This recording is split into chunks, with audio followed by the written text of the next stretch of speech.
თუ ამერიკულ პიტბულ ტერიერს მისი რეპუტაციით აფასებს, ძალიან ძდები, იმიტომ რომ მისი ისტორია ბევრად უფრო რთულია.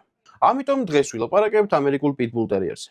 ეს ჯიში შეიქმნა ამერიკაში, მაგრამ მისი ფესვები მოდის 1800-იანი წლების ინგლისიდან, როდესაც ინგლისში ცდილობდნენ გამოიყვანათ ბულ ტერიერი. კონკრეტული ძაღლები ამ პერიოდში წაიყვანეს ამერიკაში და ამერიკაში მოხდა არა კონკრეტული ადამიანების და კლუბების ჩარევით, არამედ თავისით შეიძლება ითქვას ბუნებრივი სელექცია.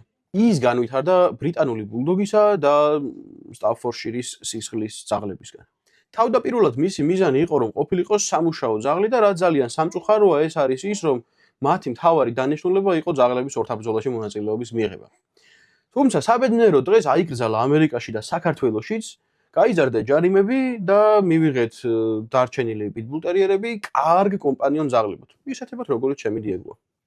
და ვაუ ფაქტი, სწორად აღზრდილი პიტბულ ტერიერის, სწორი სელექციის მქონე ძაღლი არის ერთ-ერთი საუკეთესო ამტანი ტკივილის, აქვს ძალიან მაგარი ხასიათი, არის ძალიან ძლიერად მიჯაჭვული თავის პატრონზე და უბრალოდ საუკეთესო კომპანიონი ძაღლია. თუ შენს გყავს ამერიკული პიტბულ ტერიერი, გილოცავ, იმიტომ რომ შენ გყავს საუკეთესო ძაღლი და დაკომენტარე მისი ფოტო კომენტარებში, იმიტომ რომ ეს არის ჩემი ყველაზე საყვარელი ძაღლის ჯიში.